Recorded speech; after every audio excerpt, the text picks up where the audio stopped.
기도하시겠습니다. 하나님, 이 시간 주의 말씀을 풀어주시고 우리가 주의 말씀 앞에 있습니다. 주여, 우리에게 말씀하시고 우리는 주님께 아멘하는 시간으로 사용하여 주시옵소서. 감사함이 예수님의 이름으로 기도드립니다. 아멘.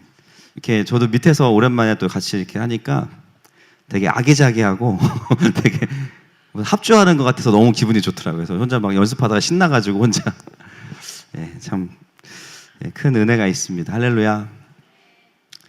이번 주까지 이제 여름 사역이 다 끝났습니다. 항상 제가 느끼는 건요, 어디를 이렇게 설교를 하러 가면 항상 여러분들의 기도가 먼저 와 있어요. 축복합니다. 그래서 참 편하게 설교하고 너무 감사한 시간이었고요. 특히 이번 여름에는 이제 과거 라이즈 업 코리아, 지금은 히즈 웨이브로 이름 바꿨지만 우리 그 2번 동안 같이 이제 제주 집회랑 또 여주에서 전국 집회하면서 이제 청소년 아이들이 일단 무더기로 하나님을 만났고요. 할렐루야. 저는 제가 그때 하나님을 몰라가지고 막 이렇게 울면서 기도하는 애들 보면은 너무 신기해요. 그래서 끝나고 물어봐요. 진짜 너 하나님 만났냐고. 그러면 막 만났다고 그러면서 화를 내고 막 그럽니다. 그리고 더 감사한 건 뭐냐면 우리 이제 그 20대 트레이너들, 그 히즈웨이브 트레이너들 남아있던 지체들이 엄청나게 회복이 되고 있습니다. 할렐루야. 그 스텝으로 온 아이들이요, 예배 끝나면 그런 얘기 하더라고요. 이제 말씀이 들린다고. 말씀이 들리고 이제 다시 하나님에 대해서 아는 것이 아니라 자신의 하나님을 경험하면서 참 그 트레이너들의 관증들을 참 많이 듣게 됐습니다. 그리고 또 우리 마지막으로 이번 주에 이제 하누리 캠프 우리 또 임바울 전사님과 우리 장신, 총신, 백석 귀한 전사님들이 섬기셨는데 처음으로 저는 이제 그런 북한에서 오신 분들 앞에서 말씀을 전했는데요. 과연 통할 것인가 말씀이. 근데 영은 통합니다. 할렐루야. 또 예배 가운데 북한에서 오신 분들도 말씀으로 힘을 얻으시고 또 함께 하나님의 영광을 보는 시간을 가졌습니다. 참 감사한 거는요, 하늘마음교회가 시간이 갈수록 또 민족과 열방을 위해서 정말 파괴력 있는 공동체로 하나님이 쓰셔서 너무 감사해요. 그렇게 계속 쓰임받았기를 축복합니다. 그래서 이제 8월 이제 사역은 끝났고요. 다음 주부터 9월 사역이 시작됩니다. 우리 교회 또 신우회들 한 번씩 돌아보고 또 전북대 로스쿨 이번에 예배가 있고요. 또 우리 학부모 연합 예배 또 시작이 되고 또 우리 교회 자체적으로는 이제 헤븐빌더 많은 분들이 지금 벌써 신청하고 계시는데 요번부터 훨씬 더 훈련이 강력해질 거예요. 할렐루야. 귀한 훈련들이 계속 업그레이드가 돼가고 있습니다. 그래서 훈련 받으시는 분들 안에 또 귀한 은혜가 있을 줄 믿습니다. 오늘은 저희가 이제 사무엘하 13장 후반부를 볼 텐데 압살롬이 복수하는 장면을 함께 보게 됩니다. 우리가 잘 아는 사건이죠. 사실 이 사건은 이미 하나님께서 다윗에게 이미 예언하신 사건입니다. 다윗이 범죄했을 때 3가지의 그 죄의 찌꺼기, 죄의 올무에 대해서 하나님이 예언하셨는데요. 한번 찾아보겠습니다. 사무엘하 12장 10절부터 14절 같이 한번 읽겠습니다. 시작. 이제 내가 나를 업신여기고 햇사람 우리아의 아내를 빼앗아 내 아내로 삼았은즉 칼이 내 집에서 영원토록 떠나지 아니하리라 하셨고 여호와께서 또 이와 같이 이르시기를 보라 내가 너와 내 집에 재앙을 일으키고 내가 내 눈앞에서 내 아내를 빼앗아 내 이웃들에게 주리니 그 사람들이 내 아내들과 더불어 백주에 동침하리라. 너는 은밀히 행하였으나 나는 온 이스라엘 앞에서 백주에 이 일을 행하리라 하셨나이다 하니 다윗이 나단에게 이르되 내가 여호와께 죄를 범하였노라 하매 나단이 다윗에게 말하되 여호와께서도 당신의 죄를 사하셨나니 당신이 죽지 아니하려니와 이 일로 말미암아 여호와의 원수가 크게 비방할 거리를 얻게 하였으니 당신이 낳은 아이가 반드시 죽으리이다 하고. 아멘. 총 3가지를 예언하는데요. 첫 번째가 칼이 너희 집을 떠나지 않을 거다. 첫 번째 예언. 두 번째는요, 너가 은밀히 행한 그 일을 16장에 보면 압살롬이 백주 대낮에 사람들이 보는 앞에서 그 다윗의 후궁들을 범하는 것을 보게 되고요. 3번째로 바세바가 낳은 첫 아이가 죽을 것이다. 그 중에 뭐가 제일 먼저 성취됐죠? 3번째. 오늘 예언이 첫 번째입니다. 첫 번째 칼이 떠나지 않는다라는 것이 오늘부터 시작이 되는데요. 여러분, 사람들이 그 예언을 들을 때 그런 생각을 할 수 있을 것 같아요. 과연 누가 다윗에게 칼을 겨눌 수 있을까? 과연 누가 이 강력한 하나님의 군대를 대적할 수 있을까? 근데 누가 그랬냐면 그의 자녀들이요. 예, 등잔 밑이 어둡죠. 그의 자녀들을 통해서 이 가문의 칼이 떠나지 않게 됩니다. 오늘 우리는 이 본문의 문맥을 통해서 어떤 과정을 통해서 그 일이 만들어지는지를 함께 좀 파헤쳐 보기를 원합니다. 지난주에는 우리가 그 차기 왕권 주자였던 암논, 암논이 어떤 짓을 행합니까? 이복 동생 다말을 범하는 일이 벌어집니다. 여러분, 율법대로라면요 죽여야 돼요, 암논을. 그게 율법대로 하는 거고요. 여러분, 다윗의 왕권의 기초가 무엇인지 아십니까? 공의입니다. 다윗의 왕권의 기초가 공의예요. 만약에 다른 부호가 그랬으면 즉결 처분해야 됩니다. 그런데 다윗은 우리가 지난주에 말씀을 들었지만 전혀 그거에 대해서 아무런 액션을 취하지 않고 있어요. 그냥 분노만 했더라라고 끝납니다. 여러분, 왜 다윗이 그 일을 보면서 분노했지만 아무것도 그 일에 대해서 처리하지 않았을까요? 크게 세 가지의 이유가 있습니다. 첫 번째는 지금 그 암논의 모습이 누구의 모습이죠? 1년 전에 자기의 모습이에요. 자기 아들을 통해서 보는 그 모습이 1년 전에 자기의 모습. 이 문제를 다루려면 성문 앞에서 재판을 해야 됩니다. 여러분, 1년이 지나면서 그 얼마나 그 장안의 화제였어요. 다윗의 스캔들. 계속 네이버에 1위에 오르고, 막 밧세바, 2위 다윗 계속 오르고, 수많은 의혹 막 오르는데 겨우 이제 그 문제가 좀 잠잠해졌다 싶었는데 아들이 그 일을 터뜨렸기 때문에 이 일을 공론화시키게 되면 어떤 일이 벌어지냐면요, 다시 연관 검색어에 자신의 그 수치스러운 사건이 같이 또 오르게 됩니다. 그 밑에 또 댓글이 엄청 달리겠죠. 그 아버지의 그 아들이다. 내 이럴 줄 알았다. 그렇죠? 슬퍼요. 막 2만 개, 막 화나요 3만 개. 다윗은 하야하라. 막 이런 나오겠죠. 겨우 안정된 왕권이 다시 위험해지는 계기가 될 수 있습니다. 그래서 다윗은 섣불리 이 문제를 공론화시키지 못해요. 두 번째 이유는 이제 사본학으로 들어가야 되는데요. 쿰난 사동굴에서 발견된 사무엘서 사본에 보면 21절과 22절 사이에 다음과 같은 말씀이 삽입이 되어 있습니다. 제가 읽어드리겠습니다. 그러나 그는 그의 아들 암논의 마음에 상처를 주지 않았다. 왜냐하면 다윗은 암논이 자신의 장자였으므로 그를 사랑했기 때문이다. 이 말씀이 21절과 22절 사이에 삽입이 되어 있습니다. 즉 다윗은 암논을 너무 사랑하고 그 아들에게 상처 주기 싫어서 이 일을 그냥 덮었다라는 거죠. 여러분, 다말은 자기 자식 아닙니까? 다말도 자기 딸이잖아요. 이 사건은 명백하게 암논의 죄악입니다. 그래서 우리가 여기서 보게 되는 것은 뭐냐면 다윗이 자녀들을 향한 사랑이 건강했다? 건강하지 않았다? 건강하지 않았다. 세 번째, 여러분, 암논은 우리가 알고 있듯이 장자입니다. 장자는요 차기 대권주자예요. 다윗 다음으로 왕이 될 사람이 암논입니다. 그래서 다음 왕권을 물려주기 위해서 열심히 교육을 시키고 훈련시키고 있던 아들이 바로 암논이에요. 근데 그 암논을 처벌하게 되면 안정적인 권력 계승이 어려워집니다. 이러한 이유도 다윗이 그에게 아무것도 하지 않은 이유 중에 하나가 되는 것이죠. 그래서 이런 복합적인 이유 때문에 암논의 죄가 명백함에도 불구하고 그 죄를 다루지 않고 넘어가게 돼요. 근데 문제는 뭐냐면 다윗의 이러한 결단 없는 모습으로 인해서 결국 이스라엘은, 특히 다윗의 가문은 엄청난 칼의 복수에 이제 휘말리게 되는 것이죠.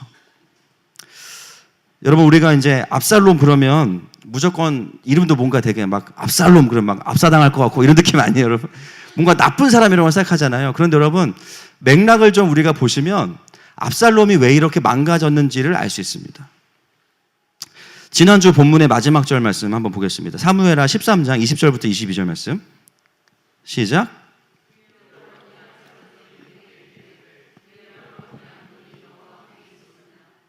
그러나 그는 내 오라버니이니 유의하지 지금은 잠잠히 있고 그것으로 말미암아 근심하지 말라 하니라. 이에 다말이 그의 오라버니 압살롬의 집에 있어 처량하게 지내니라. 다윗 왕이 이 모든 일을 듣고 심히 노하니라.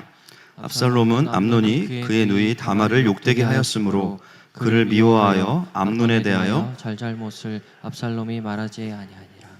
예, 이 세 절 말씀이 우리가 지난주에 읽었던 마지막 본문인데요.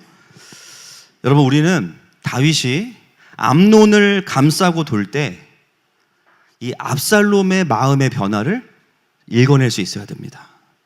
이 부분이 되게 중요합니다. 20절에서 압살롬은요, 자기의 동생 다말이 어떤 일을 당했는지 알게 되죠. 그리고 21절에 다윗은 미온적인 태도를 보입니다. 분노했지만 그 이상 아무것도 안 해요. 그리고 나서 22절에 압살롬이 아무 말도 하지 않았더라. 이 아무 말도 하지 않았더라가 어떤 의미일까요? 말하진 않았지만 자기의 데스노트에 기록이 된 거예요. 빨간 글씨로 암논 딱 쓴 거예요. 뭔가 복수를 결심하는 내용들이 이 행간 사이에 읽혀져야 됩니다. 여러분 생각해 보세요. 압살롬은요, 사실 굉장히 뛰어나고 영향력 있는 리더십을 가진 사람이에요. 그렇기 때문에 나중에 이제 반역을 일으킬 때도 영향력이 엄청 크죠. 사실 압살롬이 망가지는 장면이 어디일까요? 바로 이 본문입니다. 존경하는 아버지이자 이스라엘의 왕인 다윗. 그런데 그 다윗이 행하는 모습을 보면서 엄청난 실망과 배신감이 들었겠죠. 아빠로서의 실망감과 존경하는 롤모델인 왕으로서의 실망감이 전체가 다 압살롬의 마음 가운데 들어온 겁니다. 나중에 부정적인 방향으로 쓰임받아서 그렇지 사실 압살롬은요, 외모도 멋지고 리더십도 있고 굉장히 뛰어난 아들이에요. 그러니까 만약에 건강하게 갔으면요, 이스라엘에 정말 건강한 리더가 됐을 거예요. 그런 압살롬이 망가진 이유가 바로 여기에 있습니다. 분명히 내가 아는 아버지는 공의로운 분인데 1년 전부터 아버지에 대한 신뢰가 흔들리기 시작했어요. 바세바 사건을 통해서. 그리고 나서 1년 뒤에 똑같이 아들이 행했는데요, 압살롬은 무엇을 기대했을까요? 아버지가 공의롭게 행할 것을 기대했겠죠. 다 자녀니까. 그래, 다윗은 회개했어. 아버지는 회개했기 때문에 절대로 이 상황을 그냥 넘어가지 않을 거야. 분명히 내 동생의 원통함을 풀어주실 거야. 그런데 다윗은 나서지 않습니다. 분노하고 나서지 않아요. 오히려 암논을 더 감싸는 모습을 보게 됩니다. 여러분, 그 시간 속에서 압살롬은요, 완전히 실망과 상처를 받게 됩니다. 여러분, 압살롬에게 있어서 다말은 정말 소중한 동생이에요. 다말을 소개할 때 사무엘하는 계속 뭐라고 이야기하냐면 누구의 누이 다말이라고 이야기하죠? 압살롬의 누이. 마치 그건 어떤 느낌이냐면 항상 어디를 가든지 어렸을 때부터 압살롬이 다말의 손을 잡고 다니는 그런 느낌이에요. 어디를 가든지 자기 동생을 사랑해주고 존귀히 여겼던 거예요. 여러분, 심지어 사무엘하 14장 27절 말씀 보겠습니다. 시작. 압살롬이 아들 셋과 딸 하나를 낳았는데 딸의 이름은 다말이라. 얼굴이 아름다운 여자더라. 아멘. 딸의 이름을 뭐라고 지어요? 다말이라고 지어요. 은율이가 서율이를 너무 사랑해서 아들을 낳는데 이름을 또 서율이라고 지은 거예요. 이런 느낌 오시죠? 심지어 자기가 낳은 딸의 이름도 다말이에요. 그런데 그렇게 아끼는 동생이 말도 안 되는 일을 당하고 그 이후로 망가져가는 모습을 보고 있는 것 자체가 압살롬에게는 어떤 마음이겠습니까? 지옥이죠.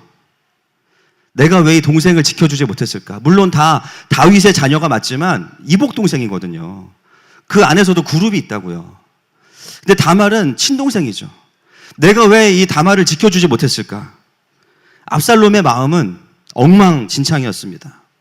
사랑하는 동생이 완전히 망가졌고 자신은 그것을 지켜내지 못했고 자신의 인생의 롤모델인 아버지에 대한 실망과 또 첫째 형에 대한 완전한 분노, 이게 20절부터 23절까지 압살롬의 마음 가운데 들어왔던 마음의 변화일 겁니다.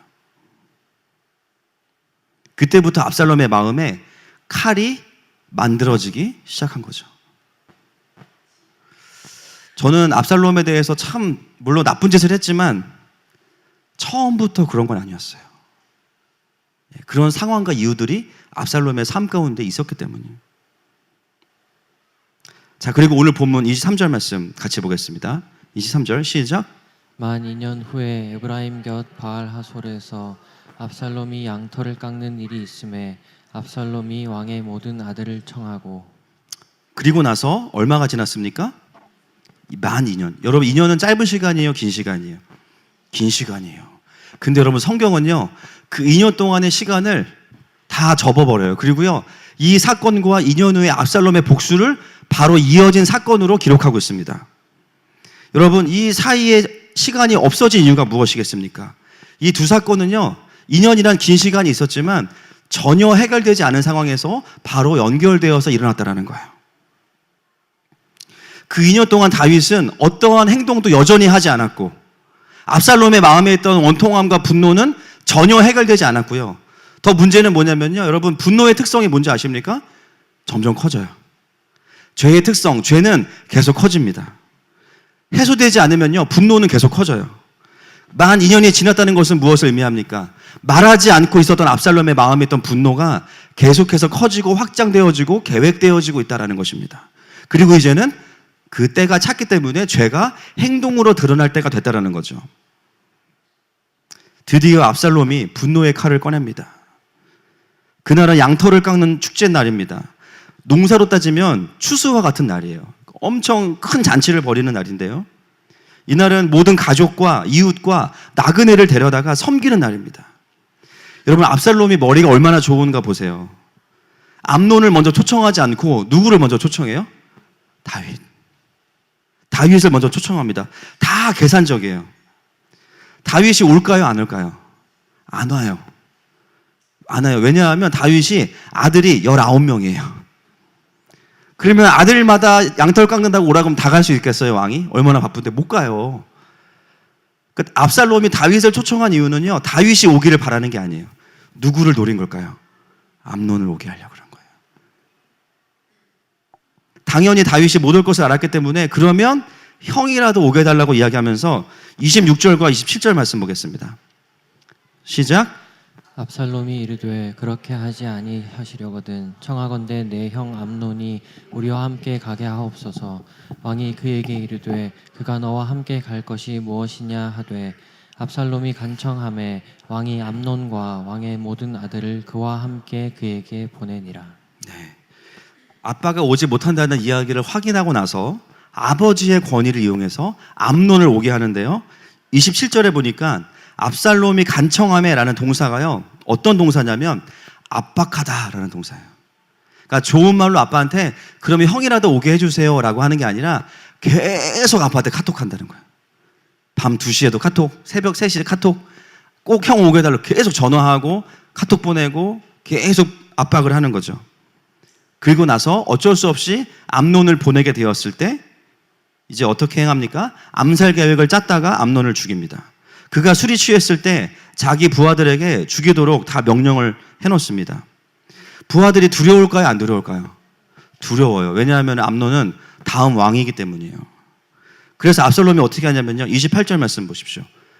부하들을 격려합니다. 28절 시작.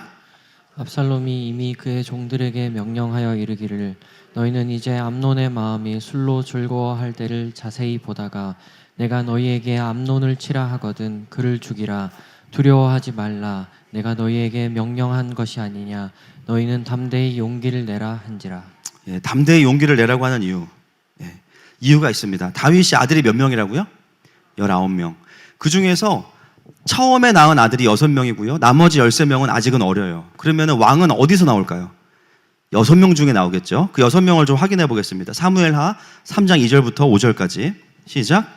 다윗이 헤브론에서 아들들을 낳았으되 맏아들은 암논이라 이스라엘 여인 아히노함의 소생이요 둘째는 길르압이라 갈멜 사람 나발의 아내였던 아비가일의 소생이요 셋째는 압살롬이라 구스왕 달메의 딸 마아가의 아들이요 넷째는 아도니아라 핫깃의 아들이요 다섯째는 스바다라 아비달의 아들이요 여섯째는 이드르암이라 다윗의 아내 에글라의 소생이니 이들은 다윗이 헤브론에서 낳은 자들이더라. 여러분 보시면요, 첫째가 암논이죠. 둘째가 누굽니까? 길르앗이에요. 셋째가 누구예요? 압살롬이에요. 근데 여러분 신기한 게 있습니다. 압살롬이 죽고 나서 왕위 대결을 누가 하죠? 아도니아하고 솔로몬. 넷째랑 합니다. 그러면요, 첫째, 셋째가 죽었으면 둘째가 나와야 되잖아요. 둘째가 안 나와요. 왜 안 나올까요? 길르앗이 나오지 않습니다. 대부분의 학자들이 일찍 죽었을 거라고 이야기합니다. 그래서 사실은 길르앗이 나와야 되는데요, 어렸을 때 죽었기 때문에 사실은 암논 다음에 압살롬이에요. 압살롬이 죽고 나니까 아도니아가 나와서 이제 왕권 대결을 하게 되죠. 여러분, 그 말은 뭐냐면 부하들이 암논을 죽이고 나면 이제 누가 왕이 된다고 생각할까요? 압살롬. 그러니까 담대함이 생기는 거예요. 실패하면 절대 안 됩니다. 무조건 죽여야 돼요. 그래야 압살롬이랑 같이 한 자리 할 수 있는 거예요. 이해가 되시죠? 이게 왕들의 이야기다 보니까 굉장히 정치적인 부분도 많이 연결되어 있습니다. 그렇게 해서 압살롬은 결국 암논을 죽이게 되고요, 나중에는 아버지에게 와서까지도 칼을 들이대게 됩니다. 요나답의 이야기는 시간상 넘어가겠습니다. 자, 37절로 넘어가겠습니다. 37절부터 38절 시작. 압살롬은 도망하여 그술 왕 다윗은 날마다 그의 아들로 말미암아 슬퍼하니라. 압살롬이 도망하여 그술로 가서 거기에 산지 3년이라. 자, 여러분 보시면요, 압살롬이 어디로 도망갑니까? 여기가 어딜까요?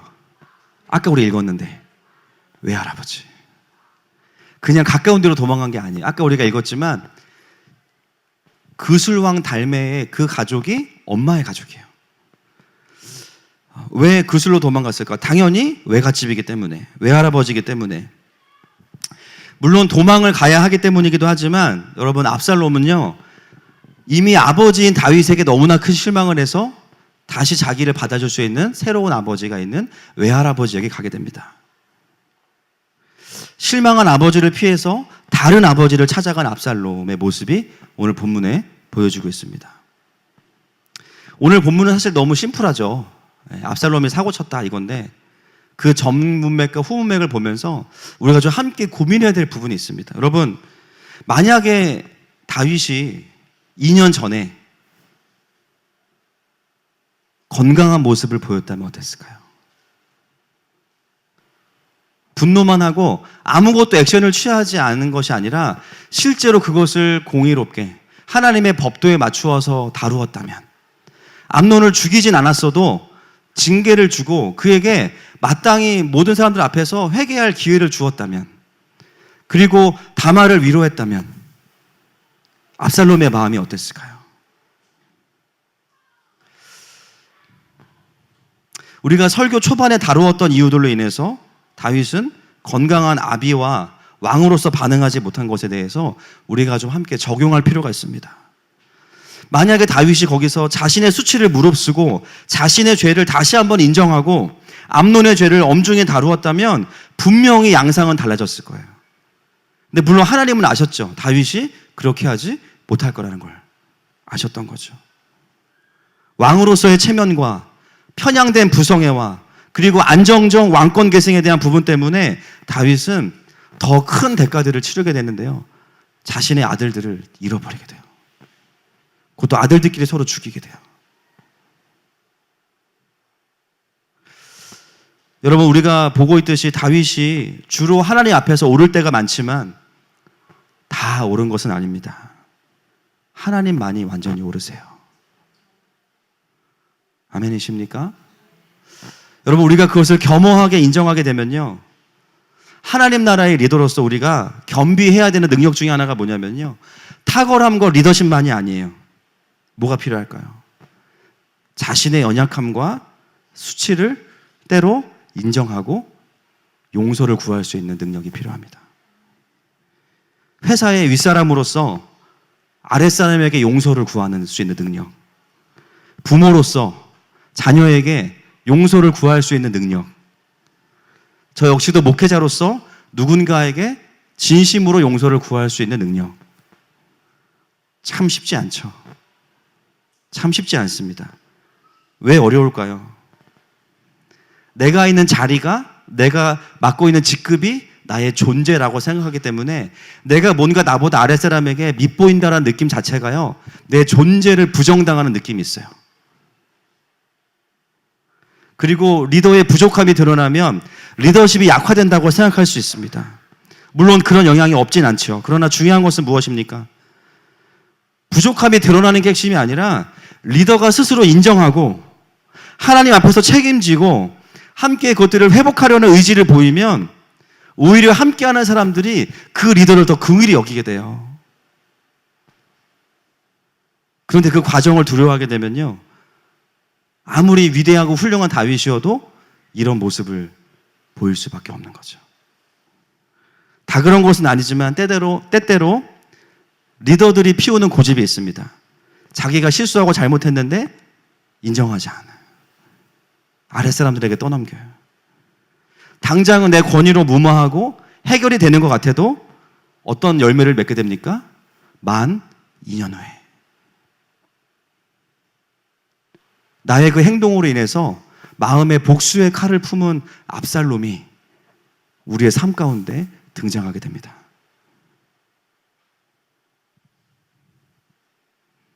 여러분, 이 스토리와 정반대가 되는 스토리가 뭔지 아십니까? 바로 예수님의 이야기예요. 예수님의 이야기는 이것을 훨씬 더 초월한 메시지입니다. 전혀 반대의 이야기죠.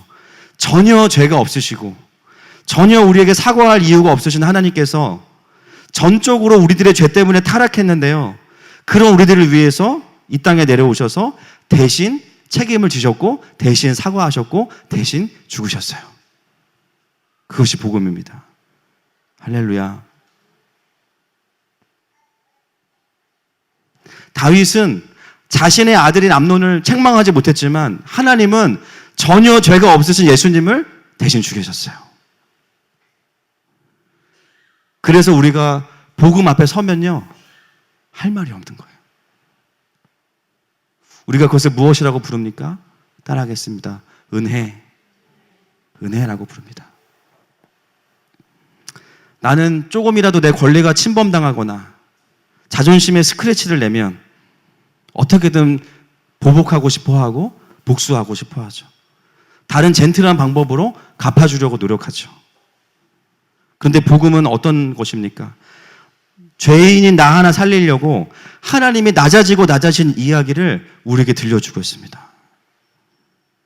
여러분, 복음을 만나기 시작하면 삶에 어떤 열매가 맺히냐면요, 때로는 내가 잘못을 안 했어도 잘못했다고 말할 수 있는 용기가 생겨요. 그게 그 영혼을 살리는 것이라면, 그것은 사람의 성품이 아니고 하나님의 성품이에요. 놀라운 것은 그 겸손한 용서가 그 사람의 마음속에 품고 있던 칼을 녹여냅니다.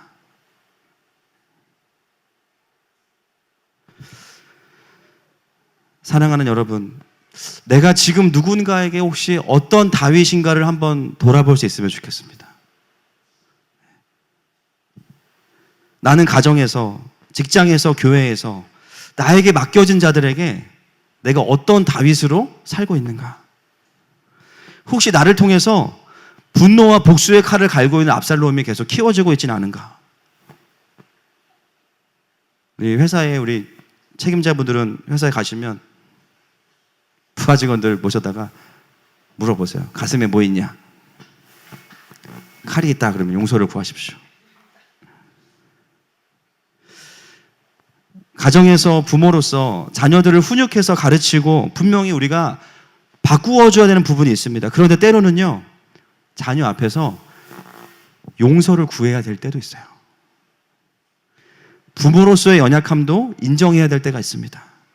에베소서 6장 4절 말씀 같이 읽겠습니다. 시작. 또 아비들아, 너희 자녀를 노엽게 하지 말고 오직 주의 교훈과 훈계로 양육하라. 예, 아비들에게 뭘 하지 말래요? 자녀들이 언제 노여워집니까? 간단합니다. 잘못한 게 없다고 느끼는데 혼날 때. 물론 두 가지의 경우가 있어요. 엄청난 잘못을 하고 인지를 못한 경우는 이제 혼내되 깨닫게 하고 혼내야 됩니다. 그렇죠? 근데 진짜 잘못을 안 했어. 근데 엄마가 잘못 알고 혼냈어. 이런 경우에 아이들 마음에 뭐가 쌓일까요? 노여움이 쌓이는 거죠. 때로는 부모의 연약함 때문에 자녀들이 받는 어려움도 있습니다. 그럴 때도 노여움이 쌓일 수 있어요. 그것을 권위로 누르거나 무시할수록 그 노여움이 어떻게 될까요? 더 커질 수밖에 없어요. 때로는 부모로서 자신의 연약함과 죄를 자녀들 앞에서 인정할 수 있어야 됩니다. 그리고 거기서 끝나면 안 되고요. 자녀들에게도 아빠와 엄마를 위해서 기도해달라고 영적인 의탁을 하셔야 됩니다. 아멘이십니까? 그러면요, 자녀들 안에는 분노와 원망이 사그라들게 돼 있어요. 그리고 오히려 부모님을 향해서 하나님의 긍휼함을 받아내기 시작할 겁니다. 그리고 우리 아이들은 자신들의 죄에 대해서도 사람들 앞에서 정직하게 인정하고 책임질 줄 아는 건강한 아이들로 자라게 될 것입니다. 아멘이시죠? 제가 오늘 설교 준비하면서 아내한테 그런 얘기 했어요. 여보, 오늘 설교는 고구마가 될 거야. 이렇게 하고 올랐어. 반응에 저는 반응하지 않겠습니다. 이게 강해 설교의 어려움이죠. 본문을 피하지 않고.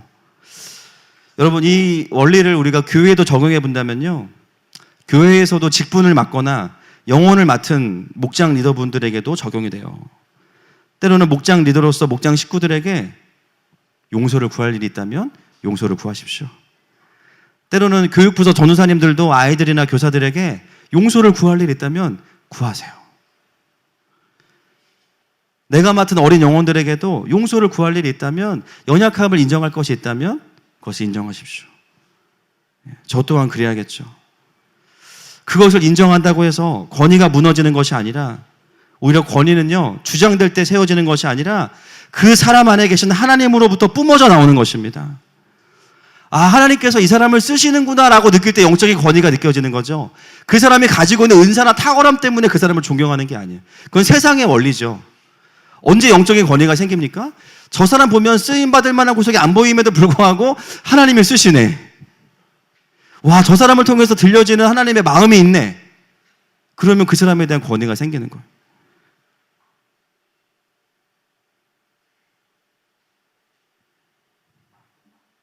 우리가 일부러 실수하면 안 되겠지만, 리더들의 가끔 그 정신 못 차리는 모습을 통해서 감사한 것은 사람들의 의존과 환상이 깨진다는 겁니다. 할렐루야. 주님을 바라보게 되는 거예요. 아, 저분도 사람이었구나. 저분도 실수하는구나. 주님 바라봐야지. 할렐루야. 제가 오늘 말씀을 보면서 또 한 가지 적용을 해봤습니다. 여러분, 지금 이 세상을 한번 보세요. 요즘 뉴스를 보면 머리가 아파요. 너무 피곤해요. 굉장히 다양한 갈등이 있는 것처럼 보입니다. 그런데 여러분, 정확히 보셔야 됩니다. 이 세상은요, 어떤 문제냐면요, 마음에 칼을 품은 압살롬이 너무 많아요. 수많은 압살롬들이 이 시대 가운데 우리를 포함해서 살아가고 있습니다. 역사 속에서 반역과 반항의 역사들이 왜 일어납니까?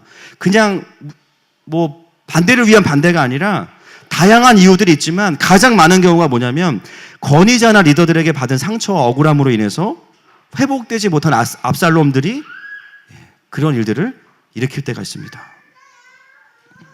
사탄은 그 분노의 칼을 이용해서 끊임없이 사람들을 죽이고 단죄하게 만들어요. 누가 더 대중을 분노케 할 것이냐, 누가 더 대중들 안에 있는 그 칼을 더 키울 것이냐, 누가 더 압살롬을 많이 일으킬 것이냐. 안 그래도 개인적인 상처와 분노가 있는데 나라의 어려움들이 들려오고 그것들이 어떤 부도덕한 리더의 이야기들이라고 할 때 그 칼은 더욱더 커질 수밖에 없는 거죠. 결국 그것을 증폭시켜서 그 분노를 풀어주는 게 아니라, 여러분, 압살롬이 결국 그 칼 때문에 누가 죽습니까? 본인이 죽어요. 여러분, 분노의 가장 큰 열매가 뭔지 아십니까? 자기 파괴성이에요. 분노하면 내가 시원해질 것 같고 나에게 상처 준 사람을 내가 갚아주는 것 같지만, 분노의 열매는요, 자기를 파괴하는 겁니다. 누가 망가져도 상관없어. 어떤 대가를 치루어도 상관없어. 나는 이 분노를 풀어야 돼. 기분 나쁘니까. 서로 틀렸다고 싸우지만 결국 그 속에서 계속 압살롬은 또 다른 압살롬을 만들어내죠. 누가 권력을 잡아도 망가지는 구조입니다. 여러분, 이 시대의 문제는요, 압살롬의 문제예요. 그 1차적인 원인이 어디에 있을까요? 다윗의 부재입니다. 품어내는 아비가 없기 때문에, 칼 들고 나오는 사람만 가득하기 때문에 서로 칼을 꺼내기 바쁘고요, 더 큰 칼을 가지고 나오기 바쁩니다. 여러분, 우리가 때로는 그런 싸움에서 이길 수도 있어요. 논쟁에서 이길 수도 있어요. 근데요, 이겨도 찝찝해요. 여러분, 영적인 아비와 어미는 어떤 사람일까요? 칼을 들고 나오는 사람의 칼을 때로는 그냥 받을 수 있는 사람이에요. 물론 아프고 힘듭니다. 그런데 우리에게는 누가 계십니까? 하나님이 계십니다. 내가 믿는 하나님은 관념 속에 계시거나 성경 안에만 계신 분이 아니고요, 나와 함께 하시고 나를 고쳐주시는 분이세요. 할렐루야. 칼 들고 달려오는 사람을 이기는 방법, 뭐 안보의 문제를 말씀드리는 게 아닙니다, 여러분. 안보는 같이 전쟁의 문제니까. 칼 들고 달려오는 사람에게는요, 오히려 무장 해제를 하고 나가면 당황해요. 뭐지? 싸우자고 죽자고 달려드는데 가만히 있어. 재미없어요. 그러면 저 사람이 왜 나의 공격을 그냥 받아낼까? 어느 순간 시간이 지나면 그도 칼을 내려놓게 되어 있습니다. 그리고 자신이 왜 칼을 갈았는지에 대해서 이야기하게 되어 있어요. 정말 복음을 통해서 우리가 주님의 사랑을 알아가고 있다면 정도의 차이는 있지만 어느 순간 우리가 어떤 삶으로 가고 있겠습니까? 칼을 가는 것이 아니라 칼든 사람들의 칼을 내려놓게 하는 삶을 살 것입니다. 건강한 다윗으로, 건강한 아비와 영적인 어미로 살아가게 될 것입니다. 여러분, 우리가 이 세상을 바꿀 수 있는 방법은요, 그런 아비와 어미로 이 세상 가운데 여러분들이 존재해 주시는 거예요. 하나님 아버지의 마음을 가지고 실수와 연약함은 인정하되 진리를 내려놓지 말고, 할렐루야, 타협하지 않고 가는 지혜로운 영적인 아비들이 많아진다면 자연스럽게 이 세상 속에 압살롬의 칼은 자연스럽게 사라지게 될 것입니다. 적어도 내 주변에는 더더욱 그런 일이 일어날 것입니다. 할렐루야. 여러분, 우리 모두가 그런 삶이 되기를 축복합니다. 압살롬을 좀 적용해 봤습니다. 안타까운 것은 뭐냐면 압살롬은요, 자신의 분노를 다 풀어낸다고 했지만 결과적으로 자기를 파괴하는 것으로 끝나거든요. 정말 안타까운 것은 자신의 부르심을 스스로 파괴하고 인생을 끝내요. 어쩌면 암논을 안 죽였다면 뭐 왕은 못 됐겠지만 그 뛰어난 압살롬이 얼마나 그 하나님 나라를 위해서 귀한 리더가 됐겠어요. 그러나 그는 비참한 최후를 맞게 되죠. 그 또 한 가지 중요한 부분, 만약에 2년 전에 아버지에 대한 배신과 실망과 어려움 속에서 칼을 가는 쪽으로 반응하지 않고 다른 반응을 했다면 어땠을까? 자기를 실망시킨 아버지 말고요, 자기와 똑같은 시간을 보냈던 그 아버지를 바라본다면, 지금의 아버지 말고요, 젊은 시절을 하나님 앞에서 보냈던 다윗을 떠올려 본다면, 다윗은 압살롬보다 더 억울하고 더 원통하고 더 답답하고 더 위험한 상황 속에 살았던 시간들이 많았습니다. 만약에 압살롬이 그 다윗이 만났던 하나님, 다윗이 그 시간을 어떻게 보냈는지에 더 관심이 있었다면, 그 영적인 것을 본받으려고 했다면 압살롬에게 그 2년의 시간은 어쩌면 분노를 키워가는 시간이 아니라 그 분노와 싸우면서 분노가 해결되는 시간이 됐겠죠. 다윗이 썼던 수많은 시편들을 바라보면서, 아, 우리 아버지가 그 어렵고 답답하고 하나님의 일하심이 보이지 않을 때 이런 기도를 했구나, 이렇게 하나님 앞에 엎드려 있었구나, 그리고 그 시간을 통해서 하나님께서 우리 아버지의 마음을 바꾸셨구나. 절망해도 하나님 앞에서 절망하고, 복수하고 싶어도 하나님 앞에서 해결하고, 상한 마음도 하나님 앞에서 풀어내고, 다윗에게 그 시간은 하나님의 나라를 경험하는 시간이었습니다. 그리고 하나님의 부르신 자리, 그래서 왕이 됐다 이게 아니라 하나님의 부르심을 놓치지 않고 그 자리까지 올 수 있었던 이유는 똑같은 상황에서 전혀 다른 반응을 보였기 때문입니다. 결국 하나님은 다윗에게 공의가 무엇인지를 보여주셨어요. 그의 손에 피를 묻히지 않고. 할렐루야. 여러분, 하나님은 진짜 공의로운 분이십니다. 압살롬의 안타까움은 뭐냐면요, 그런 깊은 회복의 시간이 그에게는 부재했다라는 거예요. 그 2년 동안의 행적이 나오지 않지만 우리는 그냥 추측할 수 있습니다. 여러 가지로 복수 계획을 짰겠죠. 할 수 있는 복수 계획과 할 수 있는 분노를 끝까지 뭉쳐가면서 어떻게 하면 이것을 복수할 수 있을까? 망가진 다말을 보면서 내가 반드시 갚아줄 거야. 계속 칼을 갈았을 거예요. 그 2년 동안 압살롬이 제사를 안 드렸을까요? 드렸겠죠. 어떤 예배는 은혜가 됐을 거예요. 근데 문제는 뭐냐면 그 은혜가 압살롬 안에 있는 분노와 복수의 칼을 다윗이 경험한 것처럼 녹여내기에는 충분하지 않았던 거예요. 예배는 드리지만 이 예배가 충분히 내 안에 있는 상함과 원망과 분함을 녹여내기에는 충분한 예배가 아니었던 거예요. 해결되지 않으니까 계속 그 분노가 쌓여만 가는 것이죠. 여러분, 우리가 말씀을 나누다 보니까 굳이 적용하지 않아도 내가 압살롬으로 살았구나, 또는 여전히 하나님을 믿지만 여전히 내가 압살롬과 같이 살고 있구나, 하나님을 경험하고 하나님을 만났다고 하고 은혜 받았다고 하는데 여전히 내 안에 칼을 가지고 있어요. 여러분, 그것은 내 힘으로 가능한 것이 아닙니다. 내 삶을 전부 아시는 하나님 아버지께 피할 때에만 가능해요. 여러분, 우리가 왜 그 칼을 내려놓지 못합니까? 억울하기 때문이에요. 그 사람은 대가를 치르지 않았는데 내가 왜 용서해야 되죠? 근데 여러분, 하나님은 그런 관점에서 우리에게 말씀하시는 게 아니에요. 그 칼을 가지고 있으면 내가 파괴되기 때문이에요. 내 부르심의 자리에 갈 수 없기 때문이에요. 그리고 더 중요한 거, 하나님은 내가 잘못 안 한 거 알고 계신다는 거예요. 칼을 내려놓는 게 억울하지 않아요.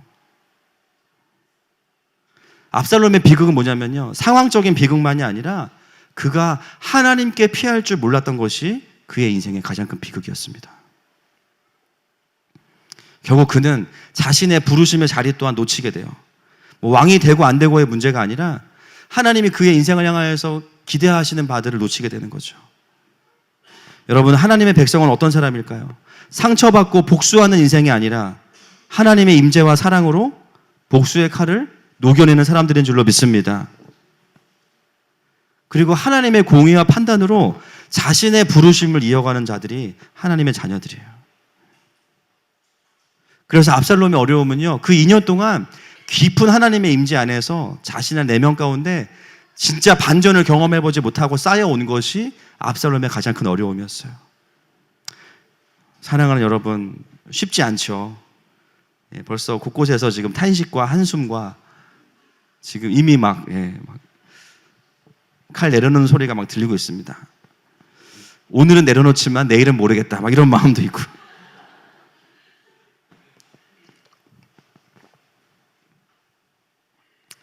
쉽지 않죠.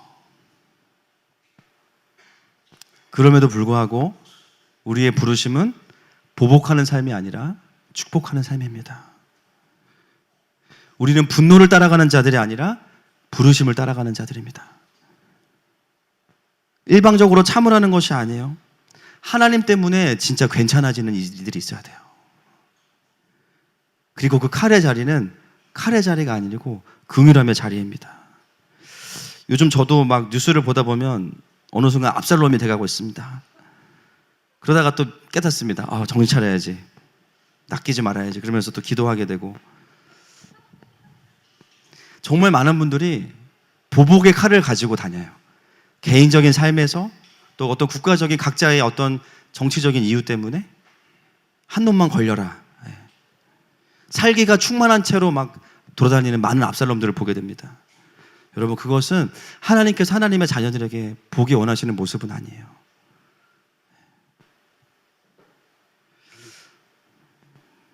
말씀을 좀 정리하기 원합니다. 오늘 본문에 등장하는 다윗도 압살롬도 안타까운 것은 뭐냐면 정말 하나님의 임재 안에서 행하고 있지 않은 모습이 우리를 안타깝게 합니다. 다들 자신의 감정과 상처와 이익에 따라서 움직이고 있죠. 이 구조는 계속해서 분노의 칼을 만들어가는 구조입니다. 그래서 다윗의 집안에는요, 복수의 칼이 끝나질 않는 거예요. 다윗과 압살롬에게 이것은 이미 과거에 진행됐던 필연이지만 오늘 이 본문이 우리에게 읽혀지는 이유가 무엇이겠습니까? 똑같이 살아라가 아니라 그렇지 않게 살 수 있다는 거예요. 아멘이십니까? 여러분, 우리의 부르심은 물론 분하고 원통하지만 보복하고 파괴하는 삶이 아니라 어떻게든 축복해서 하나님의 나라를 진리 안에 세워가는 삶인 줄로 믿습니다. 이 시간에 개인적인 것이든 또 본인 안에 마음 가운데 있는 것이든 좀 하나님 앞에 우리가 좀 나아갔으면 좋겠어요. 이 시간에 함께 좀 우리 같이 기도하면서 나아가십시다.